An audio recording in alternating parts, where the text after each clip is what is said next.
네, 주불리안부 특강 민주당의 김병주 최고위원님 오셨습니다. 어서 오십시오. 네, 안녕하세요. 우리 김병주 최고위원님 오셔가지고 힘을 준 뒤로 우리가 네. 무럭무럭 자라서 그러니까요. 70만 돌파했습니다. 네, 축하드립니다. 와, 70만 대단하네요. 사실 제가 그 지역이나 또 이번에 경청토일에 다니면서 예. 들었던 얘기들이 몇 개 있어요. 아, 백운기의 정어리 TV에서 많이 봤습니다. 거기서 예. 아주 좋은 말씀 해줘 고맙습니다라는 얘기를 많이 들었어요. 전에는 뭐 뉴스 공장에서 봤다 예, 또는 예. 뭐 저 매불쇼에서 봤던데 요새는 백운기의 정어리 TV에서 봤다는 분이 부쩍 많이 늘어서 아, 곧 70만 되겠다 했는데 70만 도달했고 예. 이제 100만 가야죠. 이번에 주로 동쪽을 도셨잖아요. 네, 동해안 벨트하고 예, 북쪽 벨트죠. 동해안 벨트하고 접경 벨트. 북쪽하고. 네, 예. 네. 이제 앞으로 서쪽에 가시면 더 많이 들으실 겁니다. 그러니까 아니, 그런 얘기를 부쩍 많이 들려지더라고요. 예. 그래서 아, 막 올라가는구나 하는 얘기를 생각을 했죠. 우리 백운계 정치 1번지 나오신 대로 김병주 최고위원님 팬도 엄청 많아졌어요. 네, 저도 네. 만나면 그분 정말 육군 대장까지 하신 분인데 그렇게 인자하고 다정하고 자상하게 보인다. 네. 이렇게 얘기하시는 분들이 참 많으세요. 네. 그래서 내가 봐도 참 덕장이신 것 같더라. 그런 얘기하지요. 오늘 만나뵈서 반가운데 지금 이제 국민들이 걱정을 많이 하지 않습니까? 네, 네. 이 조희대 대법원의 이건 만행이죠. 그럼요. 그야말로 사법 네. 쿠데타고. 그래서 당장에 저걸 정리를 하지 않고서는 이거 이러다가 큰일 나는 거 아닌가. 네. 그런 걱정들을 하니까 네. 일단은 최고위원님께서 뭐라고 얘기를 해 주실 수 있습니까? 사실 뭐 저희도 조희대 대법원장에 의해서 이루어진 희대의 예. 사법 쿠데타잖아요. 희대의 예. 사법 쿠데타. 거기에 대해서 아주 분노하는 마음도 있고 또 사실은 불안한 마음도 있죠. 왜냐하면은 정상적으로 한다면은 뭐 피고인 그 27일의 시간을 벌 수 있는데 모든 것이 비정상적으로 가고 있잖아요. 어떤 수로 할지 모르기 때문에 지금 우리 당에서는 다양한 옵션, 다양한 대응 방안을 준비하고 있다라는 걸 말씀드리고요. 또 이런 것들은 우리 국민과 같이 가야 힘을 받을 수가 예. 있잖아요. 그런 측면이 있습니다. 사실 저는 합의체 회부되고 2일 만에 합의하고 9일 만에 선고를 했잖아요. 그리고 6만 페이지를 예. 어떻게 제대로 읽지도 않고 이렇게 읽을 선고를 수가 할 없죠. 수 있나요? 이런 것은 아주 이례적인 거고 그야말로 이재명 후보를 어떻게든 해꾸지에서 낙마하든지 하려고 하는 어떤 선거 개입으로 보고 있는 거죠. 그렇기 때문에 이것은 아주 엄중하게 대응을 해야 된다라는 생각을 하고 있습니다. 선거 개입은 확실한데 네. 최고위원님 보시기에 이게 한방 그냥 공포를 쏘는 것 같습니까? 아니면 정말로 끝까지 해가지고 이재명 후보를 아예 날려버릴 계획을 갖고 있는 것 같습니까? 날려버리는 계획을 정교하게 저는 짜고 있다고 보고 있습니다. 정교하게. 왜냐하면 사실 이런 대선 기간에는 이런 것들을 보류하고 회피하잖아요. 그런데 일찍 선고하겠다고 날짜가 정해져서 우리는 헌법재판소처럼 깨끗이 정리하고 이렇게 간다라고 했는데 그들의 아주 치밀한 계획 속에 있었던 것 같아요. 예, 그러니까 저희들이 좀 더 긴장하면서 여기에 대응을 하고 있습니다. 네. 이번 사법 쿠데타를 설계한 사람이 김앤장의 모 변호사다 이런 얘기까지 지금 나오지 않습니까? 네, 네. 그런 제보도 혹시 들어옵니까? 네, 그런 제보도 들어오고요. 이건 또 신빙성이 좀 있는 제보였습니까?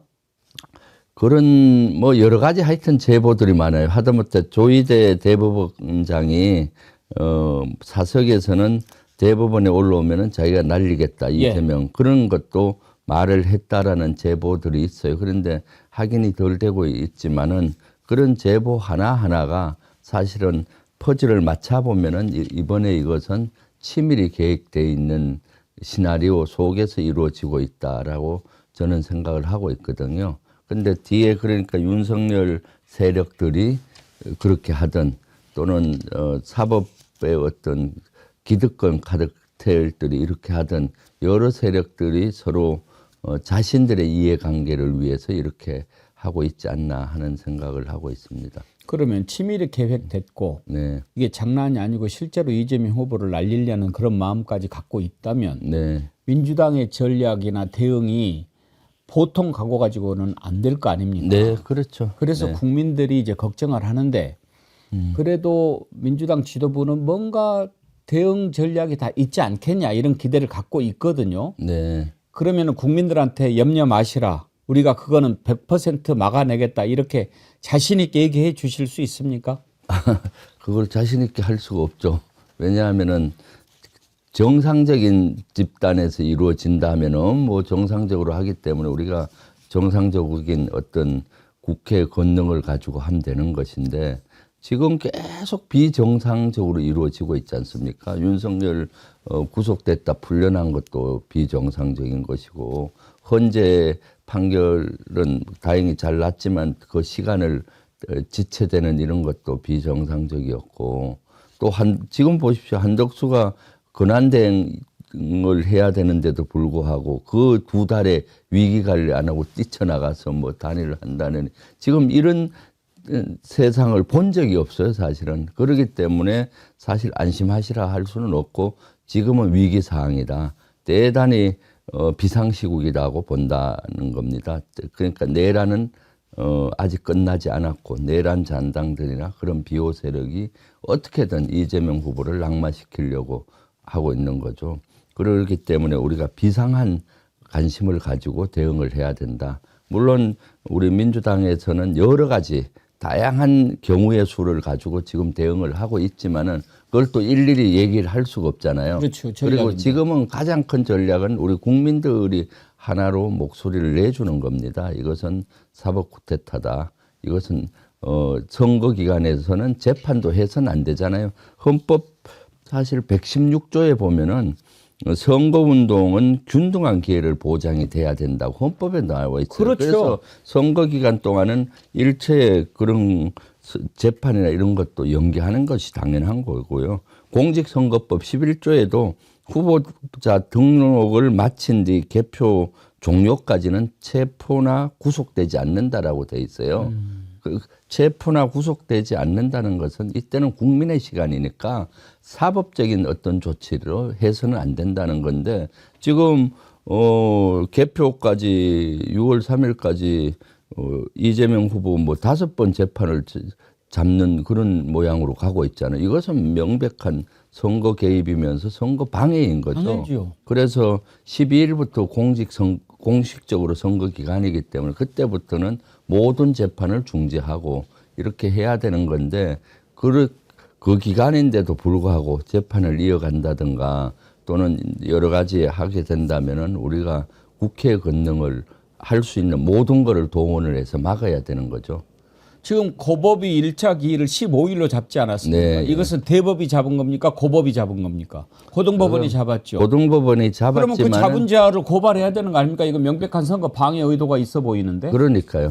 고발했습니까? 이것은 고발은 제가 좀 확인을 못했고요. 예. 아마 시민단체나 이런 데는 고발을 했을 걸로 보이고요. 당에서는 공식적으로는 하지 않은 걸로 제가 알고 예. 있고요. 그렇지만 좀 더 기다려보는 거죠. 이미 12일부터 6월 3일까지 이재명 후보의 선거 유세 스케줄이 다 잡혀 있어요. 예. 그렇기 때문에 그것을 법원에 제출을 하고 15일 할 수 없잖아요. 그래서 연기를 한다든가 보류 신청을 하려고 하고 있고요. 근데 그런 것들이 받아지지 않고 했을 때는 국회가 가지고 있는 권능을 쓸 수밖에 없잖아요. 이것은 공직선거법 11조도 위배하는 것이고 헌법 116조 공정한 기회를 주라는 것도 위배하는 거기 때문에 그때 가서 이제 쓸 수가 있다라고 보고요. 지금 미리 하게 되면은 우리 국민들은 또 이런 내막을 다 모르시잖아요. 그렇죠. 그러다 보니까 국민의힘이 민주당이 저쪽 사법부에 대해서 너무 하는 것 아니냐 이런 또 여론이 일 수가 있기 때문에 모든 것은 시점이 중요한 것 같아요. 예. 그래서 12일 되면은 이제 그런 선거 불안을 다 제출을 하고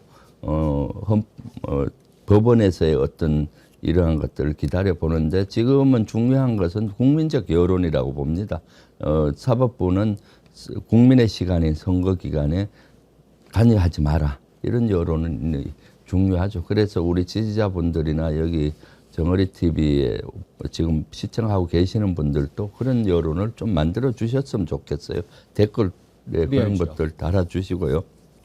그러면 시한을 언제로 보십니까? 언제까지로 봐서 이놈들이 그래도 좀 상식적으로 대처하는구나, 아니면은 이거 완전히 막 가는 거네, 이걸 알 수 있는 게 며칠이라고 봐야 될까요? 12일에서 한 15일 전후가 아닐까 싶어요. 그때까지 연기 요청을 했다가 안 받아들이면 네네, 안 받아들여진다면은 이제는 우리가 할 수 있는 모든 걸 해서 해야 되겠죠. 네. 그러면 일단 15일 날 네. 기일이 이제 잡혀 있는데 일단 연기 요청을 했고, 연기 요청을 안 받아들인다고 해도 이재명 후보가 갈 수는 없는 거 아닙니까? 지금 너무나 바쁜 일정이니까. 네, 그렇죠. 그러면은 법적으로는 한번 출석을 안 하면 이제 이건 보니까 대선 기간에 후보를 오라고 하는 건 무리네, 일단 재판을 대선 이후로 연기, 이렇게 하면 몰라도 안 나오네, 한 번 더 그러면 잡겠어, 그래가지고 만약에 잡는다, 그러면 정말 그럼 비상등이 켜졌다고 봐야죠. 그럼요. 그렇게 되죠. 그럴 때는 우리가 할 수 있는 모든 조치를 해야 된다라고 저도 개인적으로 생각하고 있고, 당 지도부에서도 우리 당 지도부보다 우리 민주당 의원들은 그런 거에 대해서 대다수가 공감을 하고 있죠. 네.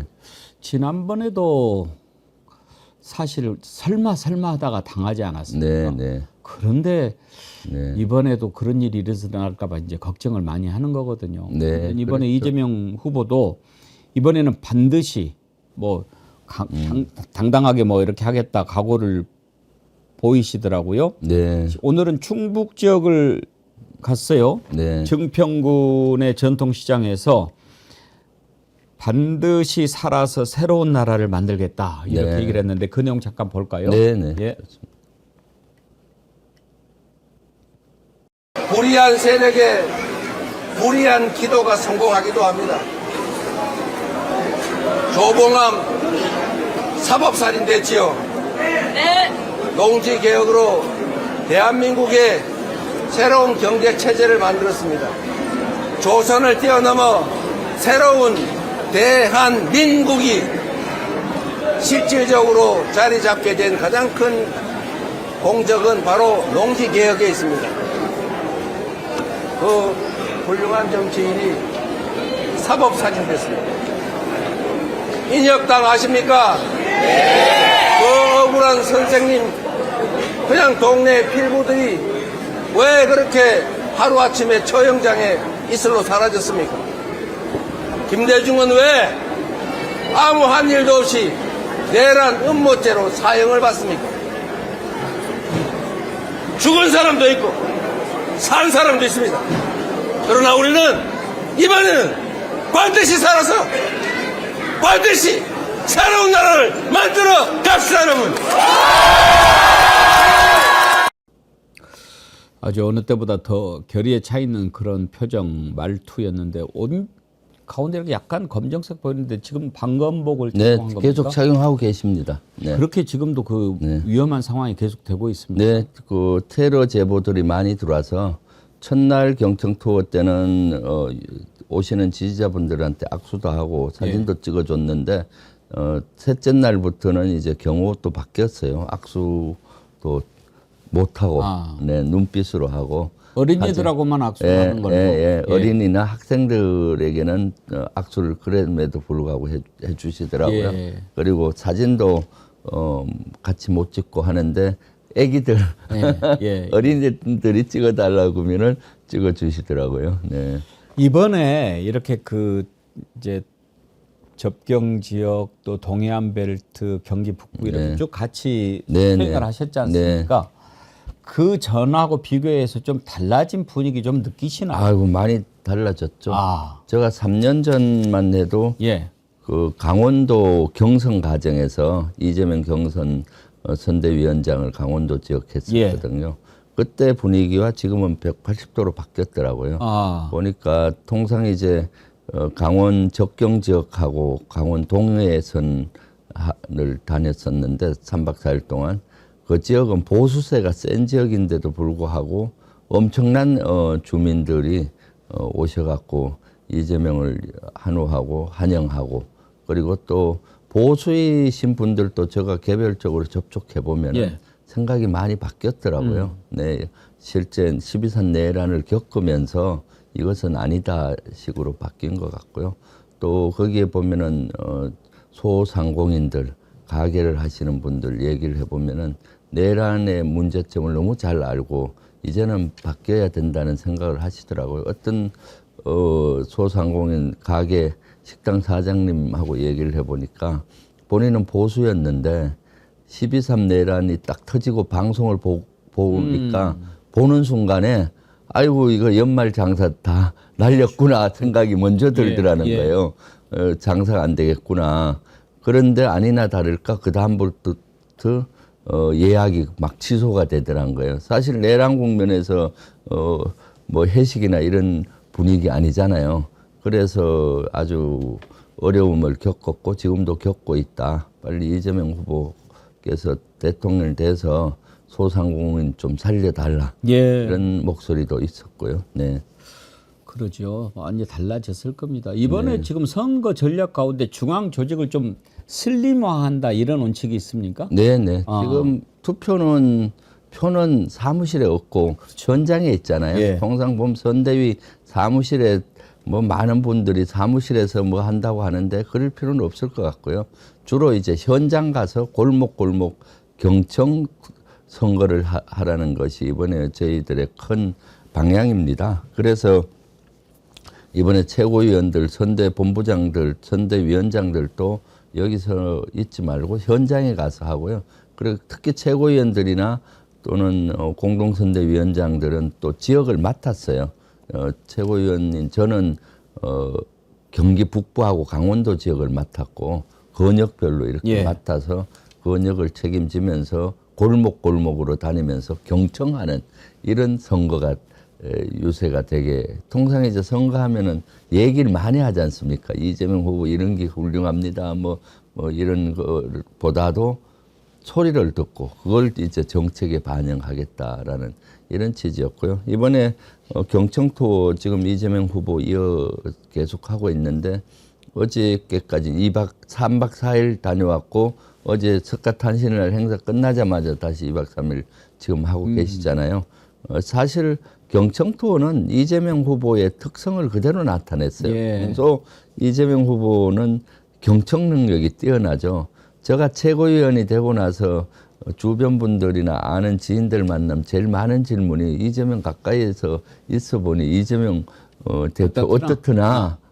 그래서 제가 첫 마디가 귀가 많이 열려 있다. 많은 얘기를 듣고 중지를 모으고 이렇게 그리고 나서 판단하고 공감대를 형성하는 능력이 뛰어나더라. 경청 능력이 뛰어나다라고 얘기하면 잘 안 믿더라고요. 뭐 TV에 비치는 것은 되게 이런 1인 체제로 이렇게 가는 것 같은데 그런데 그 자체가 사실은 이재명 후보는 경청 능력이 뛰어나요. 그래서 이번에도 현장에 가서 당신 얘기보다는 TV에는 물론 얘기할 때만 나오니까 많이 얘기하는 것 같은데 현장에서 계속 얘기를 많이 듣고 경청하고 메모하고 또 점심시간이나 저녁 시간 같은 데는 그 지역위원장하고 그동안 얘기 들었던 거를 가지고 또 어떻게 이런 것들을 발전시키느냐 이런 토의를 하면서 식사를 해요.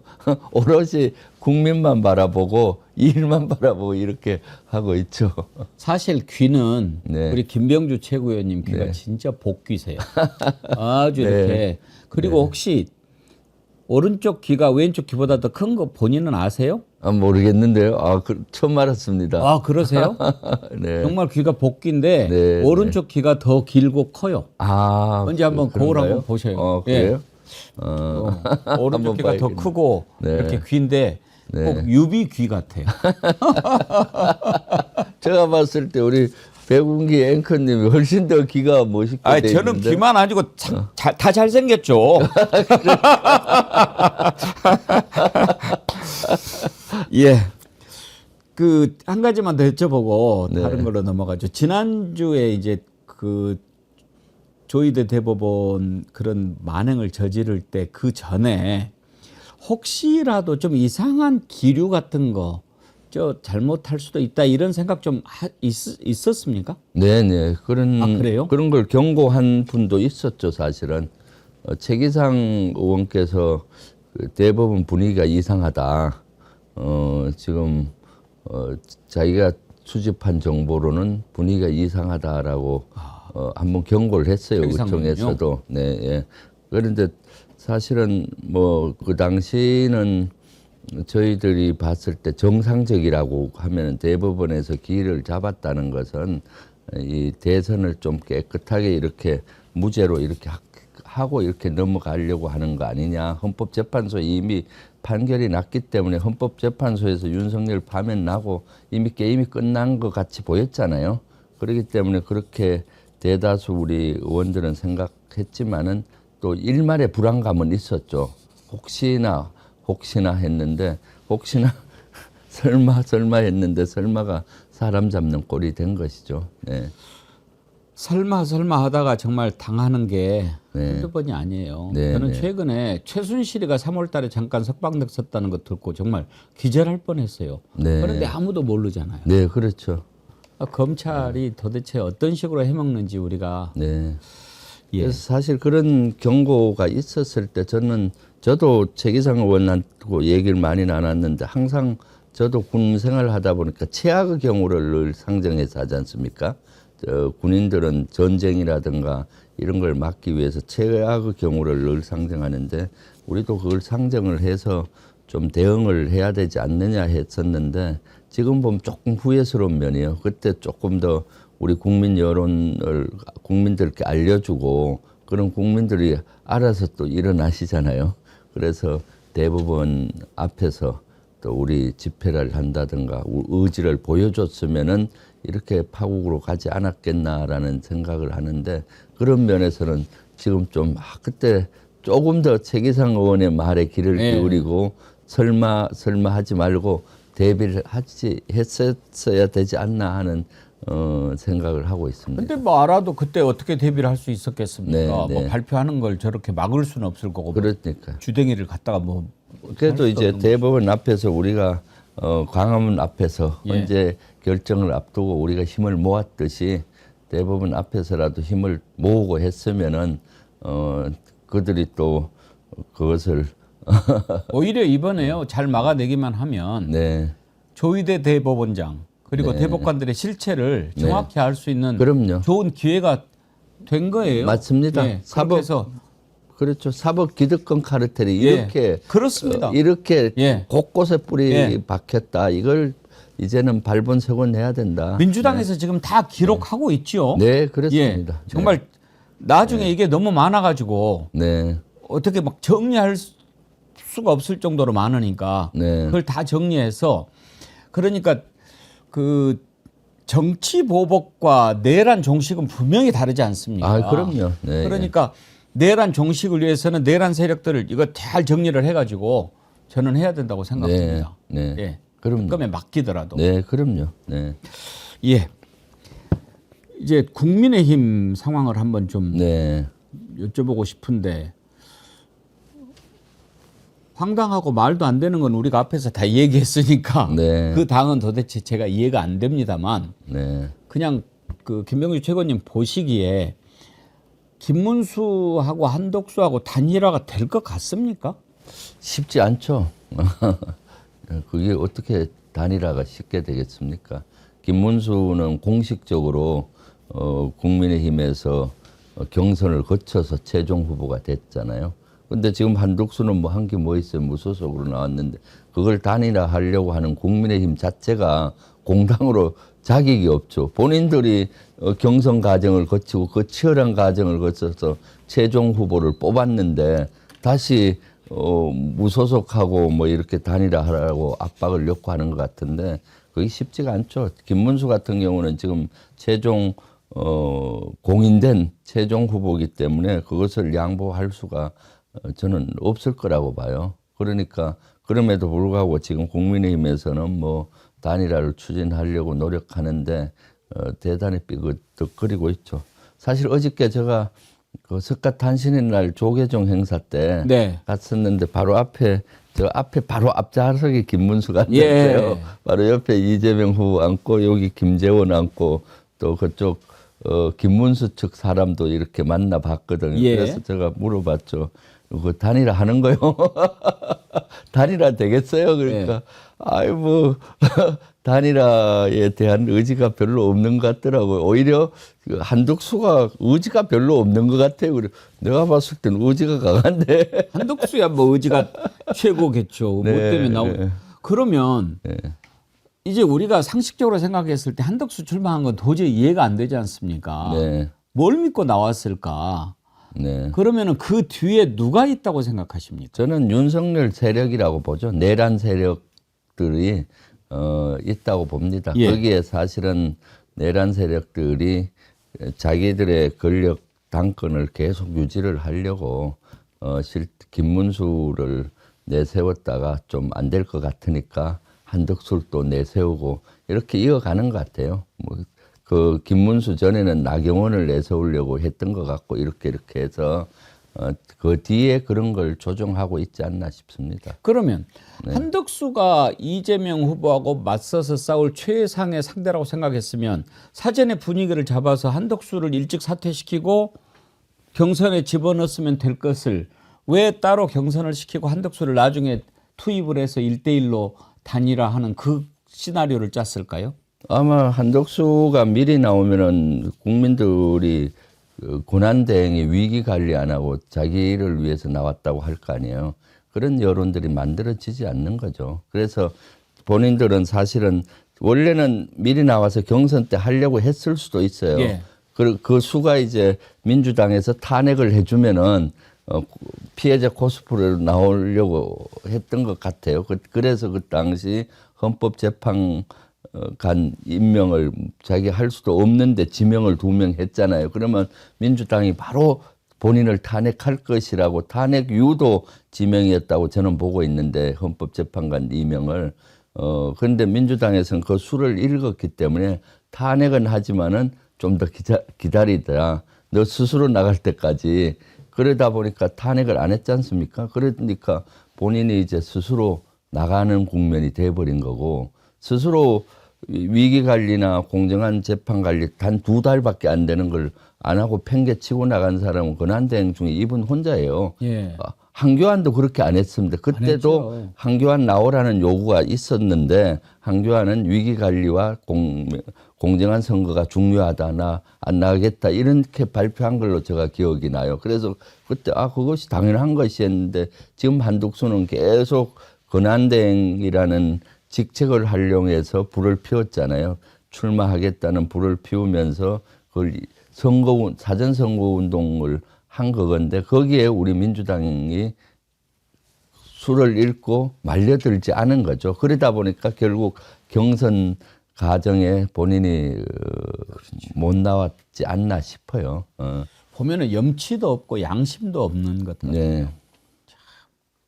그리고 호남 사람입니다. 나도 호남 사람입니다. 그 소리 지른 거 보시면 광고 네. 5.18 가가지고 일부러 막 그 자극을 하는 거 아닙니까? 그렇죠. 그런 못된 정치부터 배워가지고 김문수는 그나마 국회의원이라도 해봤지 않습니까? 네네. 근데 한덕수는 도대체 평생을 그냥 그 공무원으로 그것도 아주 참 공무원들한테 영혼 없는 그런 걸 제가 참 공무원들 모욕하는 것 같아서 얘기 안 하려고 합니다만 한덕수야말로 그런 영혼 없는 공무원의 전형적인 사람 아닙니까? 그럼요. 그 광주 가서 이제 5.18 민주화 묘소 참배도 못하고 그러니까 호남 사람이다 소리 질렀는데 그 다음날 해명이 또 과간이었잖아요. 해명이 5.18 민주화 운동 또는 민주화 항쟁 이런 단어를 쓰지 않고 광주 사태라고 했잖아요. 5.18 광주 사태라 했잖아요. 광주 사태라고 하면은 그 실제 어떻습니까? 그것은 피해자들에게 2번, 3번 이렇게 사실은 그 어려움을 주는 거잖아요. 그러니까 아직도 광주 5.18 그 민주화 운동을 광주 사태로 인식하는 그 인식 자체가 큰 문제인 거죠. 그러면서 뭐. 근데 이제 저는 궁금한 게 많아요. 그러니까 김문수를 하나 한덕수를 하나 이번에는 이제 대선에 안 될 것이 뻔하지 않습니까? 네. 그래도 뭔가 이렇게 싸우는 거를 보면 제가 보기에는 한동훈이가 김문수보다는 더 잘 싸울 것 같고 네. 그런데 이제 떨어뜨렸지 않습니까? 김문수한테 한덕수 넘겨주라고. 근데 지금 이렇게 둘이 놓고 보면 그나마 이 대선전에서 살아남을 조금이라도 해볼 수 있는 사람이 김문수가 더 세 보이는데 그나마 한덕수하고 비교해 보면 네. 그래서 지금 김문수 쪽에 줄 서 있는 사람들이 그건 뭐 저 넘겨가지고 되겠나 이런 걱정하는 거 아니겠습니까? 네. 네. 그런데도 국민의힘 지도부가 야 그래도 넘겨 이렇게 하는 이유는 뭘까요? 저는 그 뒤에 윤석열의 그림자가 있다고 봐요. 윤석열 판단할 때 오래 전부터 그런 얘기가 있었어요. 김문수는 고집이 세기 때문에 자기 말을 잘 안 들을 것이다. 한덕수는 자기 아바타가 같고 또 내란에 저는 공범이라고 보고 있는데 내란에 한몸통이었잖아요. 그렇기 때문에 말을 잘 들을 수밖에 없을 것이다. 그래서 김문수보다는 한덕수를 이렇게 선택한 것이 아니냐라는 생각을 하고 있죠. 사실 김문수가 좀 고집불통인 면이 있잖아요. 완전히 그렇죠. 완전히 그러니까 나중에 윤석열 말도 안 들을 것이다. 예. 그때 보십시오. 청문회 때나 국회 본회의장에 와서 조선 일제 강점기 때 우리 국민들이 국적이 뭐냐 하니까 막 고집을 부렸잖아요. 그러니까 아마 위에서도 좀 바꾸라 했는데도 안 했을 것 같아요. 고집불통으로.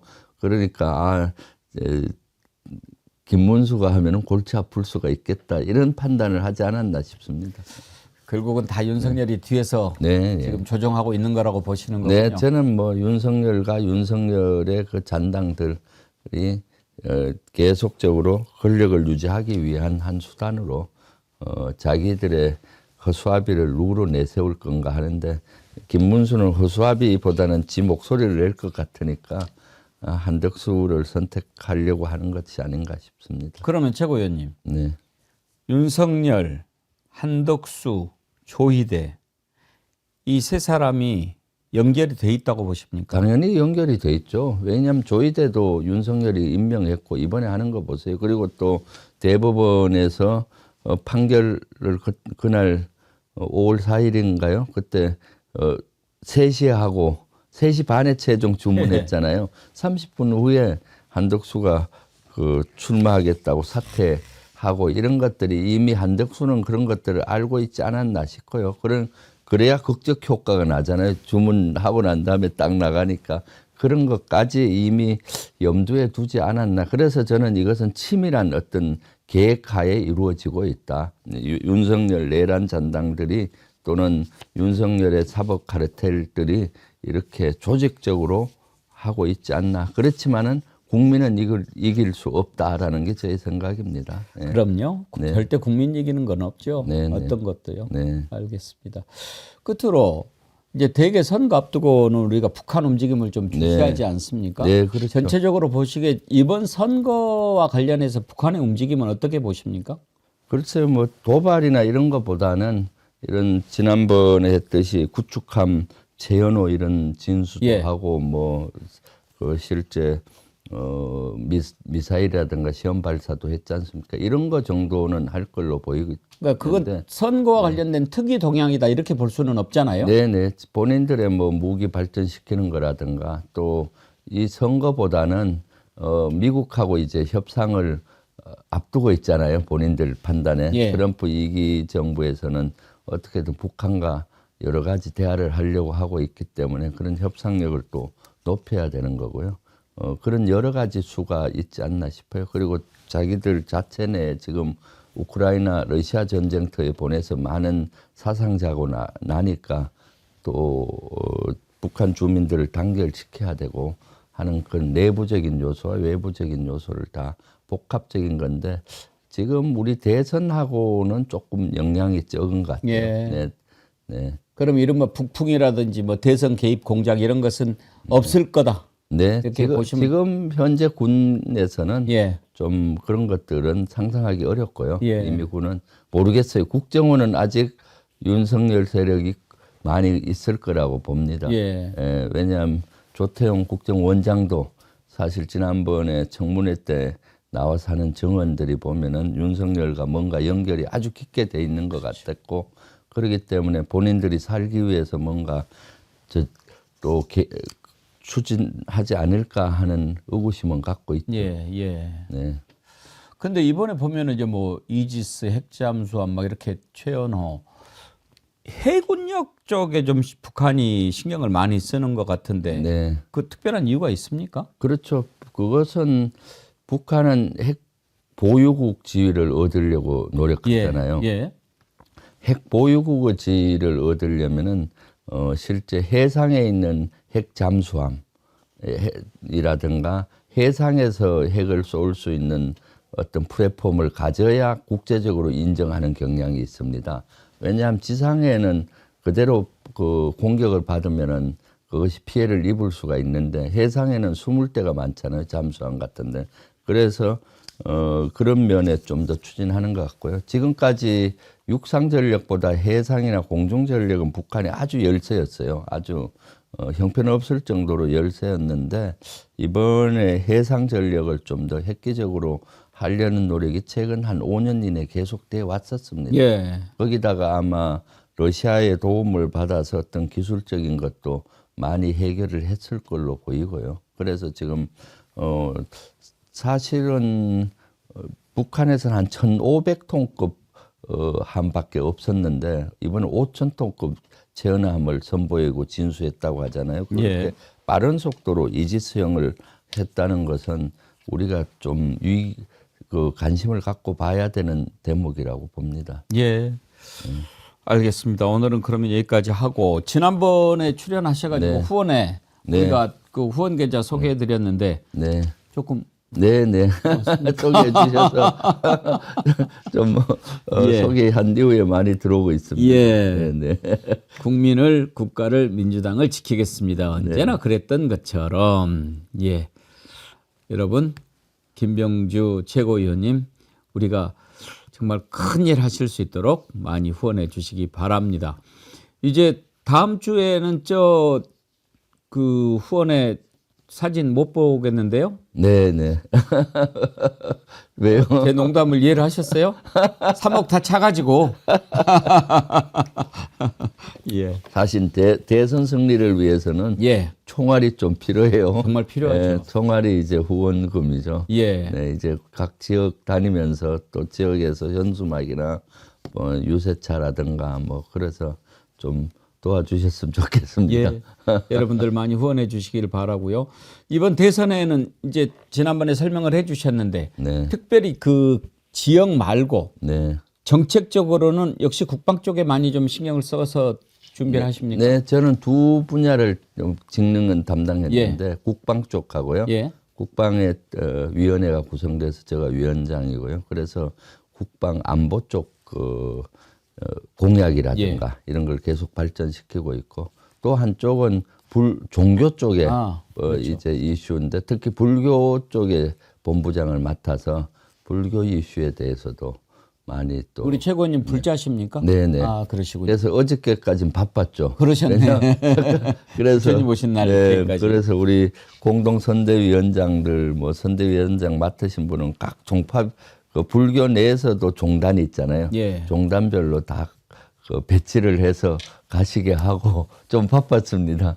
건진이 있는 그 종파는 제대로 된 종파도 아니죠. 글쎄요, 건지는 저는 사이드로 알고 일광 있는데. 조계종인가 뭐 그렇게 하고 다니거든요. 아 그래요? 그건 조계종에서도 인정하지 않는 종파 같은데. 예. 저는 그런 들어보질 못했어요. 아니 그리고 뭔 저 법사고 뭐 저 불교라고 하는 네. 놈이 살아있는 소 껍질을 벗겨서 제사를 지내겠습니까? 그건 살생을 그거는 불교와는 전혀 관련이 말이 안 없습니다. 되는지. 네, 예. 불교 쪽하고는 전혀 그렇게 하는 의식은 없죠. 불교. 무속은 누가 담당합니까? 무속은 종교위원회가 따로 있는데 예. 여기 기독교 천주교 하는데 이용선 의원이 전체 종교를 담당하고 있고요. 네. 무속을 신경 쓰라는 말이 아니고 준비를 잘 해가지고 네. 나중에 무속 모든 것을 낱낱이 벗길 때 네. 확실히 좀 벗겨줬으면 하는 마음이 네. 있어서 말씀을 드렸습니다. 네. 예. 오늘 말씀 감사합니다. 네, 네. 예. 감사합니다.